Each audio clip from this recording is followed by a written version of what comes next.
Hello, YouTubers, diecast collectors. It's your White, the J-Man 63. Today for review, we have the 1941 Plymouth by Ming's Shyne rods, which is a very cool series. I really miss this a lot when they used to do this custom retro-y kind of mixed with a modern vibe.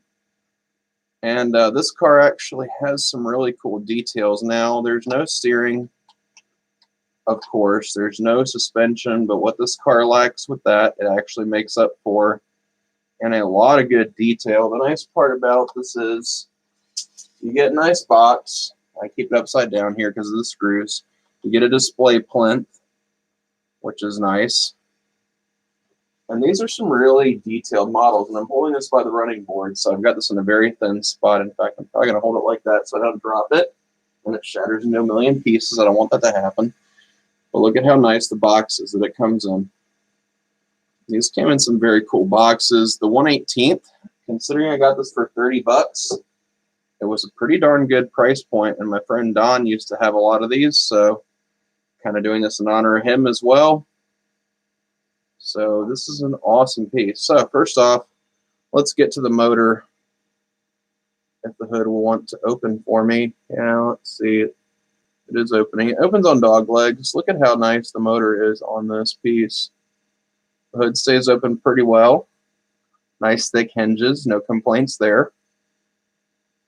And look at how nicely done up the engine is on this.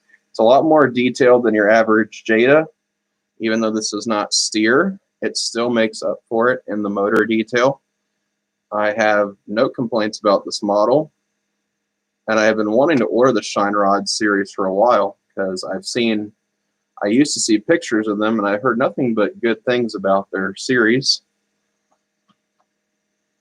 Interestingly enough, I believe this has a flocked interior, which is really cool. And you even got the little dingleberries hanging there from the rearview mirror. And look at how nicely done this inside is. They've even got really cool door panels that have speakers, and they've even got these kind of stylized door panels, which look really cool. So that Ford I ordered has got a lot to live up to because this car has got some amazing detail, I've got to say, in it. The fuzzy dice hanging from the mirror really complete that package and make it look super cool. Just look at all the chrome accents, that retro kind of steering wheel, that really cool look. I don't know what it is about this car, but I know my mom's husband Rick would absolutely go nuts for this. I know he'd like this car. And look at the trunk. You even have a NOS bottle. I'm going to say it's plumbed in. I'm going to say, oh, wow, look at this. The trunk is even actually flocked. That's a really cool touch. That's just something you don't see them do anymore. And believe it or not, you used to be able to buy this model in the toy store. And I got this for like 30 bucks. I'm really not complaining. Look at all the detail in this piece. This thing oozes some nice detail, and it's just a nice two-tone. I guess they could have made that a little bit, like had a curve there with the purple. They could have continued that. It looks a little squared off in the back. That's kind of where the two-tone kind of doesn't really do it for me, but still a nice model. The underside, I'm going to say, is where this car lacks a little bit, but it's still pretty nice. Even though there's no suspension, this almost reminds me of a full throttle just 10 times over. In fact, I have to review my full throttle cars. We might do that for Foos Friday. We might call this a Foos Friday. Look at how nice this interior is done, though. I mean, you can't go wrong with the Shyne Rod series if you like hot rods and stuff. My friend Don used to have all these, so I was interested in the black Ford with the green flames, and I recently did purchase that. So these Shyne rods are pretty, I'm going to say they're nicely done. They go well with your collection, and they'll look really good on a shelf. That's all I got to say. They just look super nice displayed out. So if you really like the Shine Rod series, and if you really like the hot rod stuff, I recommend going after these Mings. They're pretty cool. For the detail you get, the flocked interior, they're super nice hot rods. They're very cool looking. So if you want these, recommended to go after them. Very nice series. The fact they have the fuzzy dice and they have the flocked interior, the trunk is flocked. That's something I really like when they have a hot rod style car. My Mercury has that, so it's nice to see the flocking being done.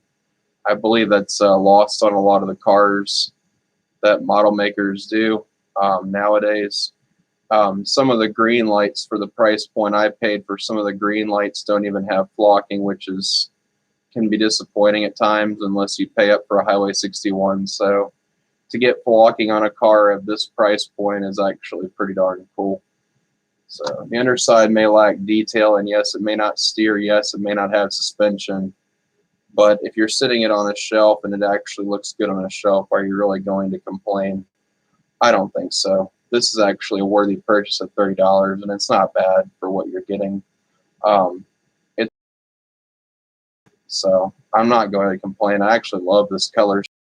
Red and purple works so well. Some of them are kind of meh. I don't like all the color schemes of the Shine Rod series, but for some reason this just actually works for me pretty well, and I like this. I like this color scheming for some reason.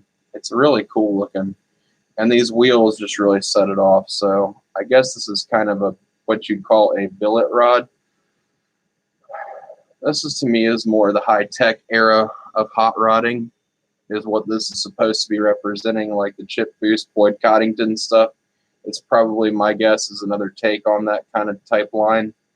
But I think it's really cool, and I think that if you get it, you will not be disappointed with this car. So it's recommended that if you're going to get it, I definitely say buy it at the price point they're selling them for now. If you can get it for like $30, I say go after it, because a car that's got a flocked trunk and a flocked interior with carpeting is really going to be probably one of your better models. This is probably, I'm going to say, going to be one of your better models to sit on a display shelf.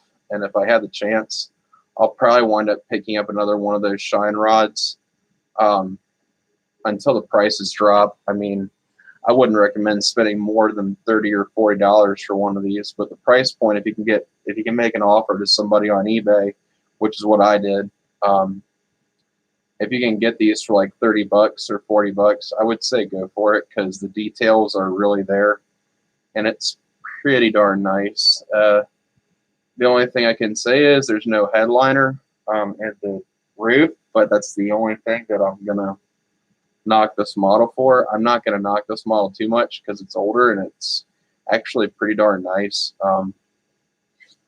I mean, you are getting a pretty good level of detailing that beats out a lot of the Jada stuff, and this is actually a reasonable model, I'm gonna say. And you go back to the interior with the flocking, that's actually a super nice touch. I wish I had better lighting. I just don't. Just to show off that purple door panel, that two-tone. They have done a super good job in here, and that's what I like about this versus your GMP Street Fighters and most of your stock stuff versus GMP. I mean, yes, GMP does make some nice models, I can say, but if you're going to do a custom interior, this is what GMP should be doing with the flocking and everything. This is how I think a GMP interior should look when they do their Street Fighter stuff. Now, if we could couple that with the GMP's commitment to detail and have the custom interior, that's always the whole package. That's why I like these Shine rods, because they're actually wrapped up in a pretty nice little package. They look good from a distance, and sitting on a shelf, you wouldn't even know that these things don't steer and these things don't have suspension. Let's see if the brake discs actually work. I don't believe they do. Still, it's not a big downer considering the detail point this model has. I'm actually very appreciative that this has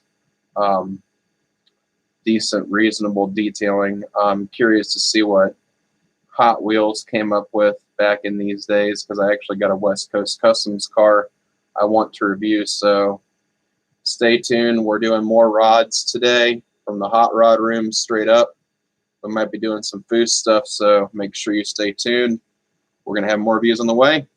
Check out the J-Man63. Have a good one. Bye. Fellow J-Rods, signing off.